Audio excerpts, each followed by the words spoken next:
죄송합니다. 제가 개역 개정을 들고 와가지고 세 번역을 준비 못했습니다. 오늘 우리 함께 나눌 하나님 말씀은 부르짖는 기도의 힘이라는 제목인데요. 여러분 요즘 바쁘십니까? 어떻게 좀 바쁘세요? 되게 바쁘시나 봅니다.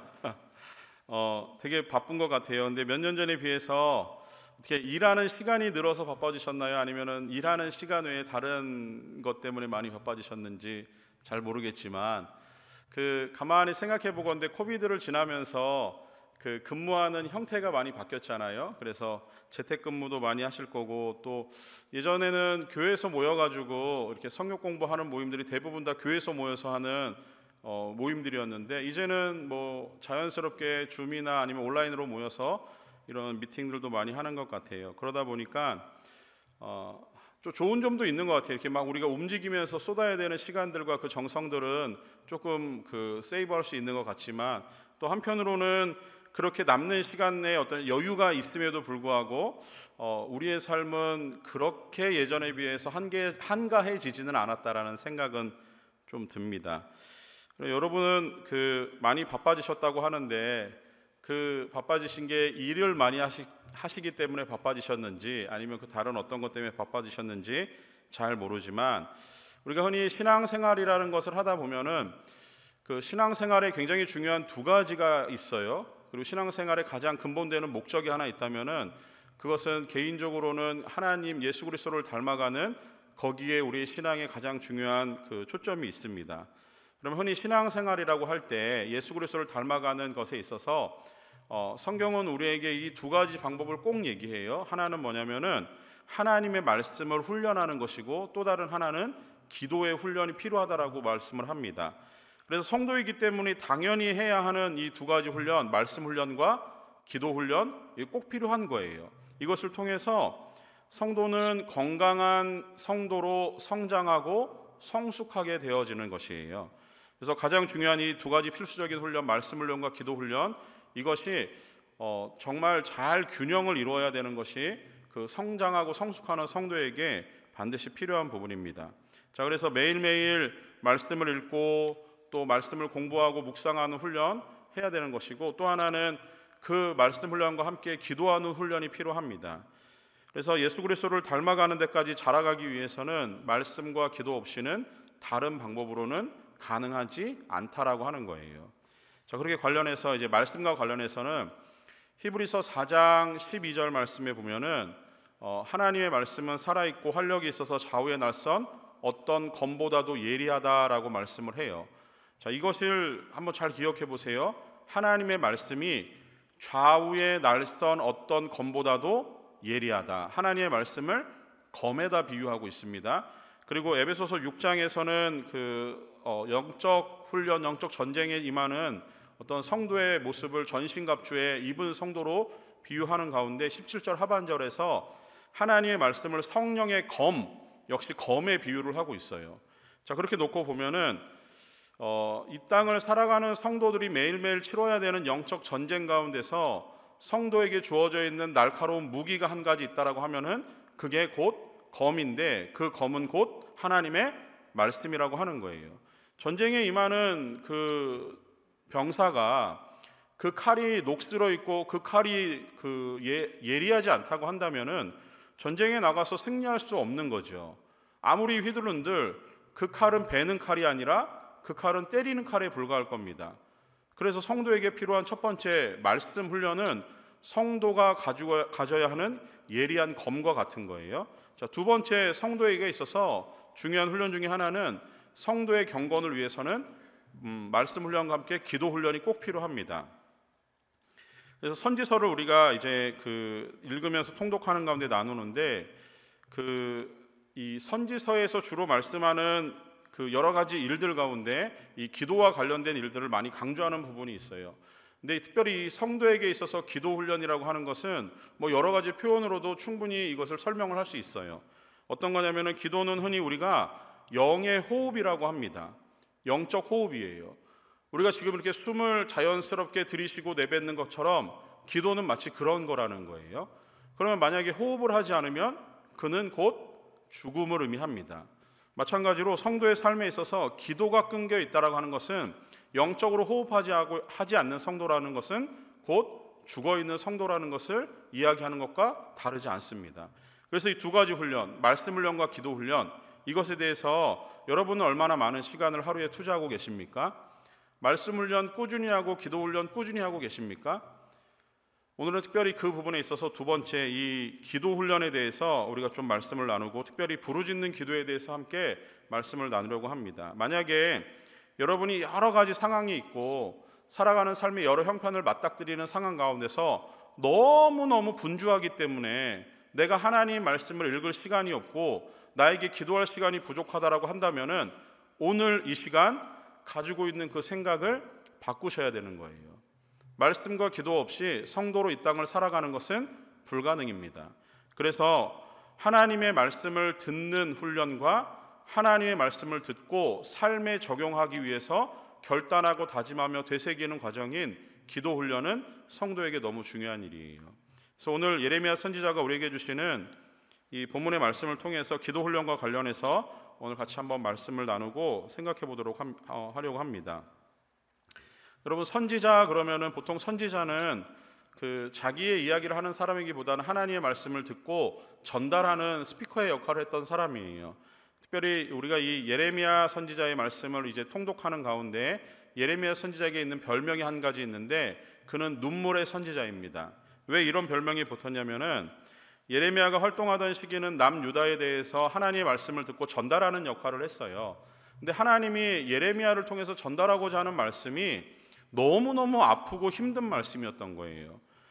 당시 남유다는 부패하고 타락해서 완전히 그 어떤 하나님에 대해서 돌이킬 수 없는 상황으로 치닫고 있는 상황이었고, 남유다의 이 멸망에 대해서 예레미야 선지자가 백성들에게 그 동족들에게 전해야 되는 예레미야 마음은 날마다 눈물로 밤을 지새야 되는 그런 처참하고 슬픈 마음이었습니다. 그러다 보니까 동족들을 향해서 회개하자고, 우리가 하나님께 돌아가자고 이야기를 하지만 듣지 않는 거예요. 그러다 보니 예레미야가 할 수 있는 일이라고는 기도하면서 눈물을 흘리고 하나님께 들은 말씀을 전달하는 그 일밖에 할 수 없었던 거죠. 그렇게 했지만 결국 남유다는 바벨론에 의해서 멸망을 당합니다. 그리고 남유다가 결국 멸망하면서 예레미야 선지자도 바벨론에 포로로 끌려가는 일을 경험하게 되고 또 여러 동족들이 함께 끌려가는 상황을 맞닥뜨리게 돼요. 이런 상황 가운데서 포로로 끌려가서 이 패망한 나라의 백성으로 살아간다라고 하는 것은 엄청난 서러움을 견뎌야 되는 그런 시간이었을 겁니다. 그래서 이 예레미야는 눈물을 흘리지 않고는 살아갈 수 없는 그 시간들을 보냈어야만 하는 상황이었어요. 나라가 망하는 분위기에 이 어떤 그 사회적으로 팽배해 있는 분위기 속에서 예레미야 선지자가 활동을 하는데, 보통 선지자들을 보면은 공통적으로 이렇게 하나님의 메시지를 전달하는 몇 가지가 있는데 공통적인 메시지는 대부분 이런 거였어요. 그 땅 그 사람들이 하나님께서 주신 말씀에서 떠나고 하나님을 돌아섰다라고 하는 이야기입니다. 대표적인 죄는 하나님이 아닌 다른 우상을 섬기는 죄가 대표적인 죄였고요. 더 나아가서는 그 어떤 백성들의 지도자들 그리고 제사장들, 하나님의 예배를 섬기는 자들이 타락하는 장면들이 선지서에 많이 나옵니다. 그리고 또 한 가지는 하나님 앞에 드려지는 예배가 진심이 없어요. 형식에 빠졌고 하나님께 드려지는 예배에 그들의 마음을 담지 않는 그런 예배를, 식상한 예배를 하나님께 드리는 모습이 이 선지서에 많이 등장을 해요. 자, 그 중에서 오늘 한 군데 말씀을 찾아보려고 하는데요. 예레미야 2장 13절 말씀입니다. 이 한 구절이 당시 예레미야 상황을, 그 시대의 상황이 어떠했는지를 딱 그대로 보여주는 성경 구절입니다. 자, 준비된 자막을 같이 한번 읽어볼까요? 같이 읽습니다. 내 백성이 두 가지 악을 행하였나니 곧 그들이 생수의 근원되는 나를 버린 것과 스스로 웅덩이를 판 것인데 그것은 그 물을 가두지 못할 터진 웅덩이들이니라. 이렇게 나와요. 자, 여기서 예레미야 선지자가 하나님의 말씀을 대언합니다. 이스라엘 백성들, 남유다 백성들이 두 가지 악을 지었대요. 그 중에 하나는 생수의 근원되는 나를 버린 것이래요. 그러면서 그 다음 뭡니까? 스스로 웅덩이를 팠다라고 하는 거예요. 자, 이게 무슨 얘기냐면은 스스로 웅덩이를 팠다라고 하는 것은 생수의 근원되는 하나님을 버렸기 때문에 그들에게 필요한 물을 자기 스스로 공급하기 위해서 하나님이 아닌 다른 우물을 판 거예요. 곧 우상 숭배에 관련된 죄에 빠졌다라고 하는 부분입니다. 그리고 그들이 그 나를 버린 것과 스스로 웅덩이를 판 것, 근데 그것은 어떤 겁니까? 스스로 판 웅덩이는 물을 가두지 못하는 웅덩이라는 거예요.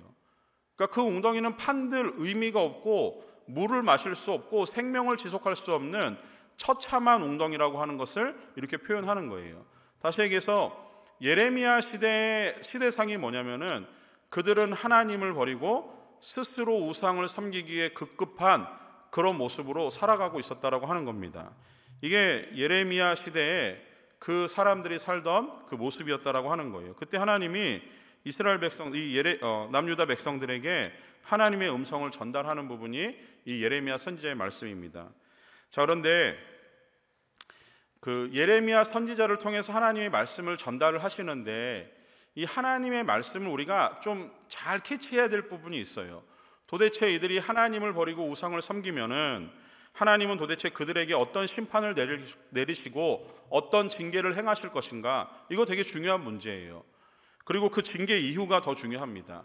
실제로 하나님의 마음이 어디 있는지는 이 선지서들을 통해서 보다 보면은 하나님은 그들에게 너희들 죽어라 망해라고 하는 것은 아니라는 거예요. 하나님은 이들에게 경고를 주고 있는 거예요. 선지자들의 주된 역할 중에 하나가 백성들에게 경고하는 역할을 하는 겁니다. 이유는 되게 간단해요. 잘못한 사람이 있으면은 하나님이 즉각적으로 처분을 내리시면은 깨끗하게 끝나는 문제예요. 그런데 하나님이 왜 굳이 선지자들을 통해서 너희들이 이런 죄를 짓고 있어, 너희들이 이런 잘못을 하고 있어, 왜 지적하시는 거냐면 그것이 하나님의 마음에, 하나님의 진심은 그들이 돌아오기를 원하기 때문입니다. 이런 경고를 통해서도 돌아오기를 원하는 게 하나님의 마음이에요. 그래서 우리 한번 보면은 예레미야 3장 12절 말씀입니다. 자막이 준비되어 있습니다. 같이 한번 읽어보겠습니다. 준비 시작. 너는 가서 복을 향하여 이 말을 선포하여 이르라. 여호와께서 이르시되 배역한 이스라엘아 돌아오라. 나의 노한 얼굴을 너희에게 향하지 아니하리라. 나는 긍휼을 있는 자라 노를 한없이 품지 아니하니라. 여호와의 말씀이니라. 자, 여기서도 하나님의 진심이 보이시죠? 하나님의 진심은 노하고 배역한 자들을 향한 징계가 아니라고 하는 거예요. 하나님의 진심은 돌아오기를 원하시는 데 마음이 있습니다. 자, 또 한 구절이 있는데 4장 14절 말씀입니다. 같이 읽습니다. 예루살렘아 내 마음의 악을 씻어버리라. 그리하면 구원을 얻으리라. 내 악한 생각이 내 속에 얼마나 오래 머물겠느냐. 같은 맥락이죠. 하나님이 원하시는 것은 구원이라고 하는 거예요. 악을 씻어버리고 돌아오기를 하나님이 원하세요. 또 있습니다. 7장 23절 말씀에 보시면 같이 읽습니다. 오직 내가 이것을 그들에게 명령하여 이르기를 너희는 내 목소리를 들으라. 그리하면 나는 너희 하나님이 되겠고 너희는 내 백성이 되리라. 너희는 내가 명령한 모든 길을 걸어가라. 그리하면 복을 받으리라 하였으나. 이것도 같은 맥락입니다. 자, 그리고 또 있습니다.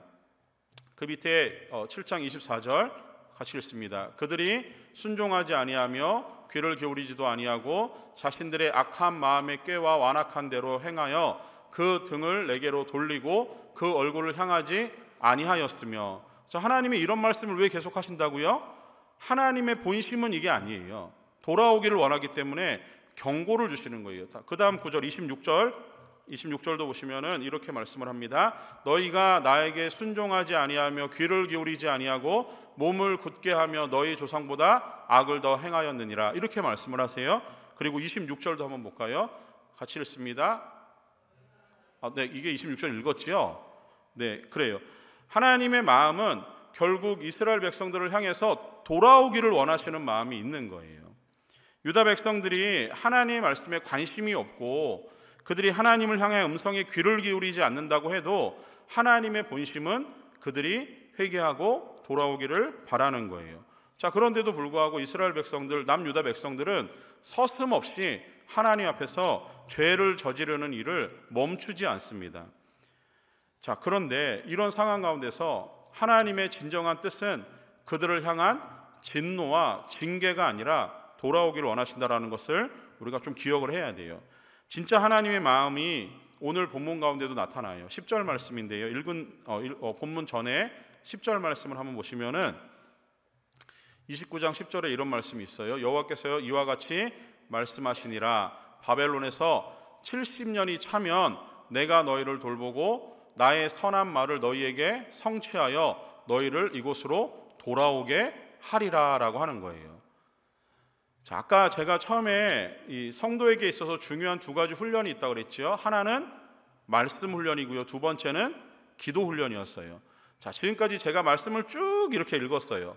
이 맥락은 선지자들에게 주셨던 맥락하고도 똑같습니다. 하나님이 백성들에게 말씀을 주시는 이유가 있어요. 그 이유는 듣고 순종하라고 하는 거예요. 자, 이렇게 하나님이 말씀하시면서 내가 앞으로 이런 일을 행할 거야, 하나님의 말씀은 백성들에게 선포됩니다. 자, 여기서 중요한 것은 하나님의 말씀을 선포하시는 그것은 곧 하나님의 약속이에요. 언약입니다. 하나님은 약속에 신실하시고 언약하신 바를 지키시는 분이세요. 그러니 하나님의 말씀을 공부하는 일이 참 중요한 일이에요.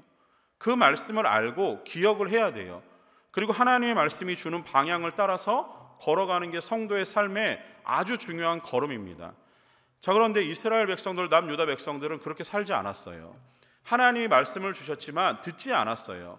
하나님이 말씀하셨지만 그들의 마음에 새기지 않았어요. 그러다 보니까 그들이 당하게 되는 일은 바벨론의 포로로 끌려가는 일입니다. 그러나 하나님의 진심은 그게 아니에요. 끌려갔지만 70년이 차면 내가 너희를 돌아오게 하겠다라고 하는 거예요. 그 부분의 말씀을 주시면서 이 70년이 차기 전에는 하나님의 약속은 아직 그들에게는 성취되어지지 않은 약속인 거예요.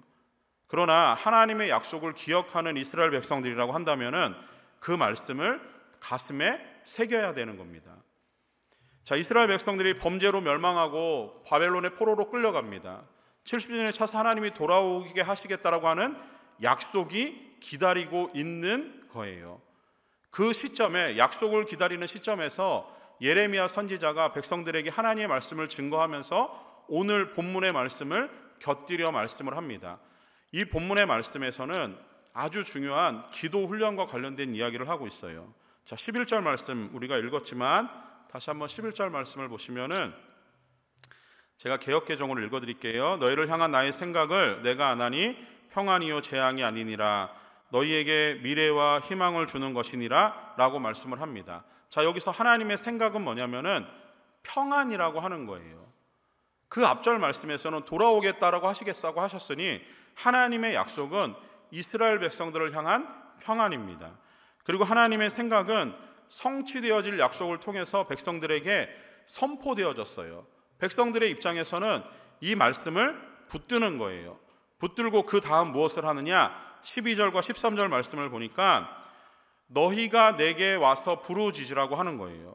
내게 와서 기도하면 하나님이 그 기도를 들으시겠다라고 하는 겁니다. 13절에서는 온 마음으로 나를 구하고 찾으면 하나님이 만나 주시겠다라고 해요. 자, 간단히 정리하면 이겁니다. 하나님의 말씀이 선포되었어요. 선포된 말씀을 우리가 듣고 가슴에 새깁니다. 이 새기는 과정에서 우리에게 절대적으로 필요한 한 가지 훈련이 기도 훈련이라고 하는 거예요. 하나님의 말씀을 들은 대로 그치는 것이 아니라 가슴에 새기는 거예요. 그 다시 이렇게 되새김질하는 과정 같은 것이 기도 훈련이에요. 하나님의 뜻을 파악하고 약속을 붙들었다면 그 다음 하셔야 될 일은 기도하는 거예요. 기도해야만 하나님의 말씀이 나의 삶으로 곁들여지는 시간이 되는 겁니다. 하나님의 말씀을 읽고 공부한 이후에 그 말씀을 되새기며 결단하고 다짐하는 과정이 곧 기도예요. 기도하면서 선포된 하나님의 말씀을 다시 한번 마음에 정리하고 머리로 기억을 하고 암기할 수 있으면 암기하고 그렇게 해서 삶으로 적용하기 위한 다짐과 결단의 시간이 기도하는 시간이라고 하는 거예요. 그래서 기도에 대해서 우리가 소홀히 여겨서는 안 되는 겁니다. 제가 처음에 말씀을 드렸듯이 말씀 훈련과 기도 훈련은 균형이 중요해요. 하나님 말씀을 아무리 많이 공부하고 기도하지 않으면 그 말씀이 내 안에 되새김질이 되지 않는 거예요. 반대로 하나님의 말씀 없이 기도만 주구장창하면은 잘못된 방향으로 흘러가기 쉬워요. 그래서 말씀과 기도는 균형을 이루면서 같이 하는 겁니다. 자, 그 중에 오늘 예레미야 선지자가 우리에게 기도하는 한 가지 방법을 하나님의 말씀을 통해서 증거하고 있습니다. 그게 뭐냐면은 내게 와서 부르짖으라고 하는 거예요. 그렇게 기도하라고 합니다. 그래서 부르짖는다라고 하는 거는 성경에서 두 가지 의미가 있어요. 부르짖다라고 하는 의미는 첫 번째는 하나님의 이름을 부른다라고 하는 의미가 있습니다. 그래서 하나님의 이름을 부르는 것 되게 중요해요. 여러분, 주기도문의 제일 처음에 어떻게 시작을 하죠? 하늘에 계신 우리 아버지, 하나님의 이름을 부르는 기도의 시작입니다. 자, 두 번째로 기도한다라고 하는 것에서 부르짖다라고 하는 의미는 두 번째는 힘있게 소리를 내어서 울부짖는다라고 하는 표현도 동시에 담겨져 있어요. 그래서 기도한다라고 하는 것은 목청껏 하나님을 향해서 내 있는 이 심중의 깊은 곳에 있는 것을 끄집어 올리는 것과 같은 그런 시간으로 기도를 한다라고 하는 겁니다. 그렇게 소리를 내어서 기도하는 것, 그것이 우리에게 필요한 과정이라고 하는 거예요. 그런데 앞에서 봤던 1번에 있던 것처럼 하나님의 이름을 부르는 행위나 그것이 부르짖는, 정말 울부짖는 듯한 우리의 목소리를 힘을 내서 하나님을 부르는 행동이나 이 두 가지 다 우리의 음성을 사용하는 것은 똑같다라고 하는 거죠. 음성으로 기도하는 것은 마찬가지예요. 자, 그런데 하나님은 우리의 신음에도 응답하시고 우리의 울부짖는 기도에도 응답하시는 분이세요. 이 모두가 기도자가 갖춰야 될 기도의 하나의 모습이라고 하는 겁니다. 자, 그런데 기도하는 사람에게 있어서 이 기도의 어떤 자세가 차이가 있는 그 모습을 약간 보게 될 거예요.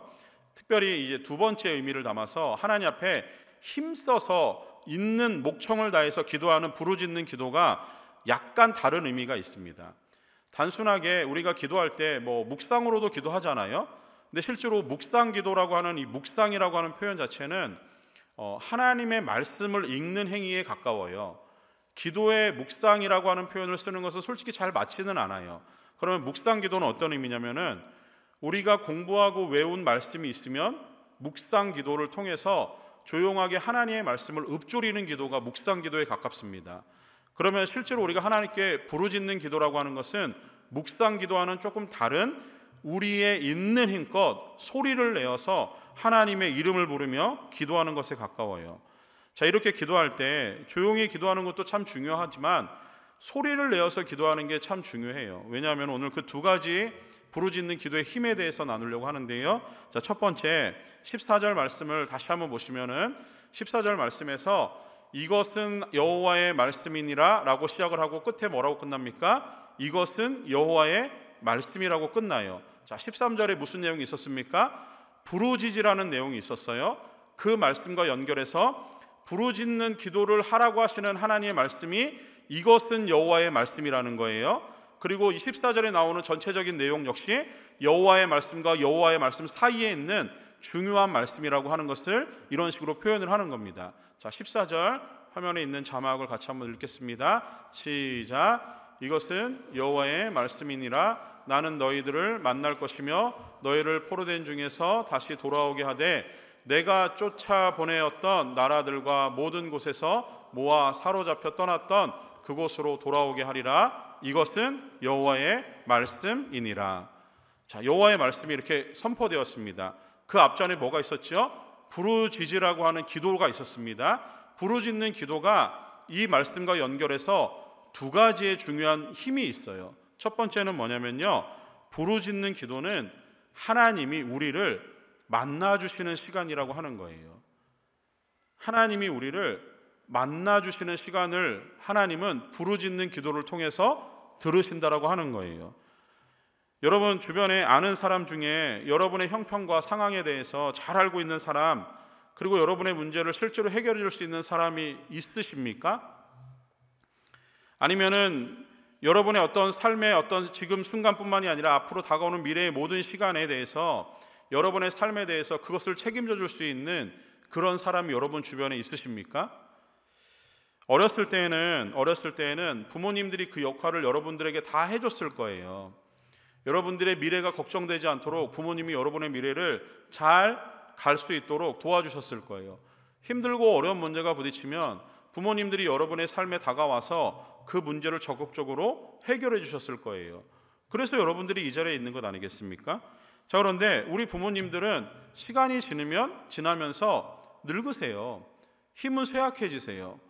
더 이상 여러분의 도움이 여러분을 도울 힘이 있는 것이 아니라 여러분이 부모님을 도와야 되는 상황으로 이 상황이 바뀌는 시간이 다가옵니다. 부모님을 우리가 그렇게 믿고 따랐지만, 부모님이 내 삶의 모든 것들을 다 해결해 주시는 시간이 있었지만, 지나가다 보니까 부모님은 언젠가 내 삶의 모든 문제를 해결해 줄 수 있는 능력을 갖추고 있는 시간이 지나는 시간도 있더라고요. 그러면 그 이후에 부모님이 아닌 다른 누군가를 의지하고 여러분의 삶의 모든 시간들, 여러분의 다가오는 미래들을 책임져 줄 수 있는 그 누구가 여러분 혹시 계십니까? 우리의 생각과 우리의 마음과 그리고 우리의 삶과 우리의 미래를 책임지고 돌봐주면서 그것이 흔들리지 않도록 붙들어 주실 수 있는 분은 오직 살아계시는 하나님만 계신 줄 믿습니다. 그런 하나님이 우리를 만나주시는 방법으로 오늘 말씀을 통해서 말씀하시는 게 부르짖으라고 하는 거예요. 부지런히 사람을 찾고 또 여러 가지 문제가 생겼을 때 이 일을 해결해 줄 만한 사람을 찾아다니고 인터넷을 통해서 정보를 구하고 혹은 스스로의 능력으로 삶의 문제를 해결할 수 있다라고 생각할 수도 있어요. 그런데 그러한 어리석은 시도는 버리십시오. 그게 여러분의 삶의 모든 시간들과 모든 미래를 책임져 주지는 않습니다. 문제와 상황 앞에서 주눅들지 말고 우리가 할 수 있는 일이라고는 하나님을 만나야 되는 일이에요. 그러기 위해서 우리가 해야 되는, 지금 당장 해야 되는 일이라고는 하나님 앞에 부르짖는 일입니다. 오늘 말씀하시잖아요. 부르짖으면 만나 주시겠대요. 부르짖으면 찾아오시겠대요.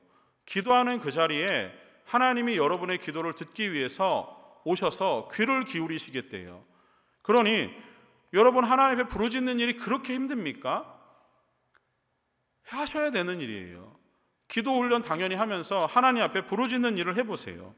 하나님은 말씀하신 바를 반드시 이루시고 그것을 성취하시는 신실하신 하나님이십니다. 하나님의 능력이 부족해서 여러분이 부르짖는 기도에 귀를 막으실 분이 아니시라는 거예요. 인격적이신 하나님은 언제든지 여러분이 부르짖으면 다가오시고 찾아오시고 만나주신 하나님인 줄 믿습니다.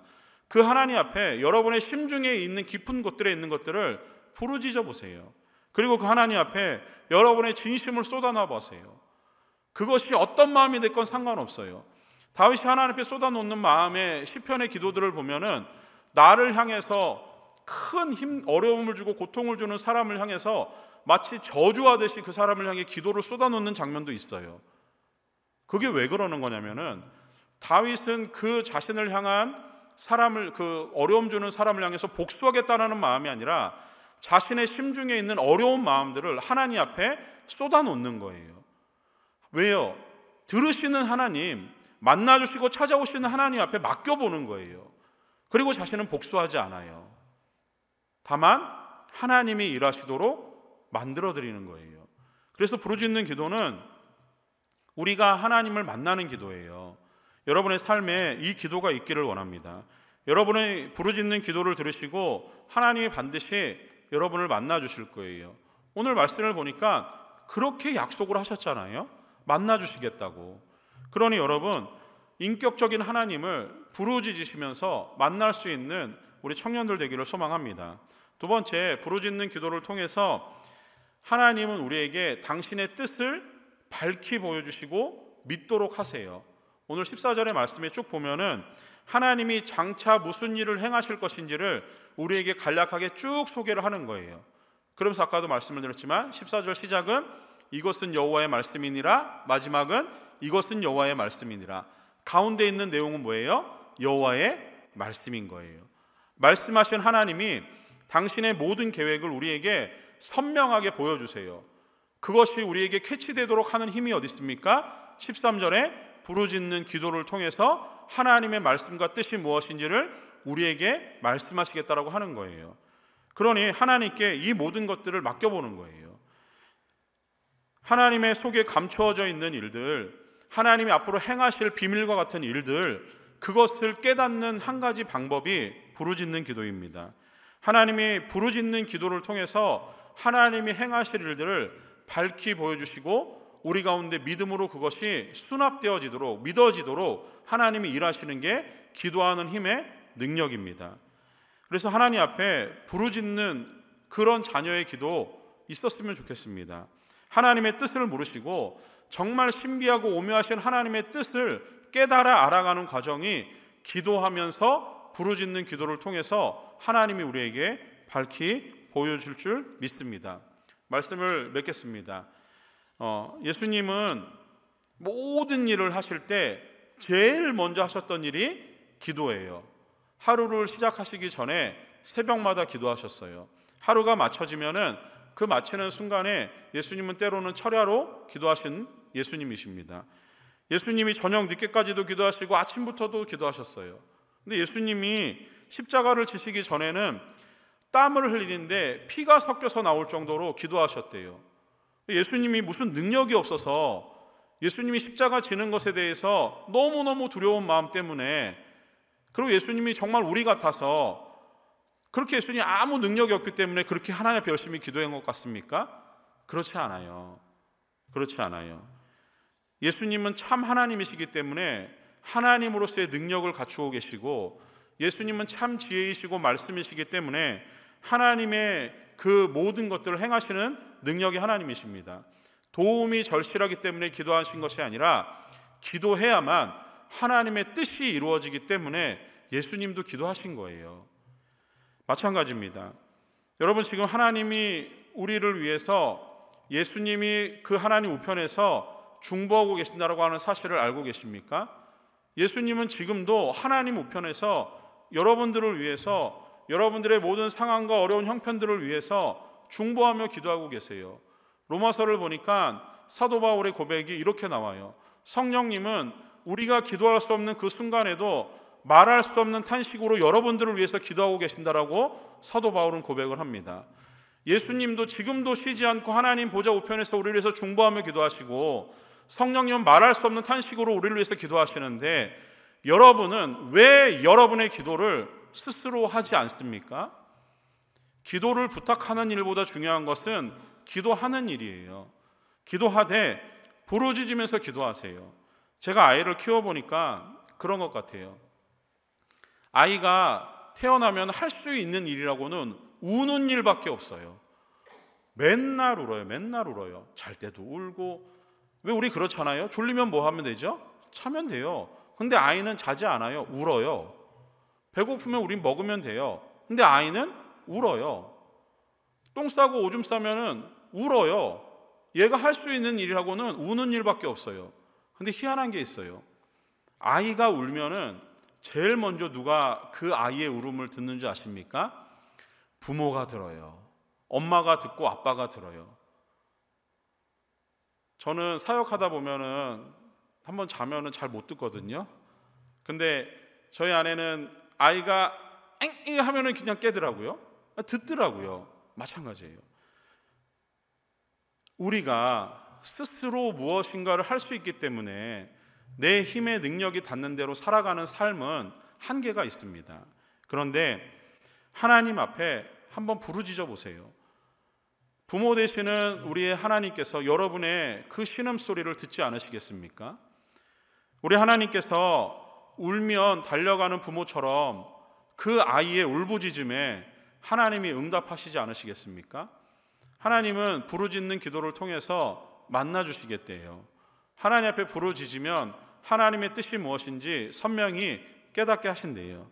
바라기는 우리의 삶이 하나님 앞에 부르짖는 기도를 통해서 우리 하나님을 만나고 하나님의 뜻이 무엇인지를 깨달아서 이 땅을 살아가면서 하나님의 백성으로, 또한 하나님이 주시는 그 아름다운 기도의 응답을 통해서 이 땅을 살아갈 수 있는 귀한 우리 모든 성도님들 될 수 있기를 간절히 소망합니다.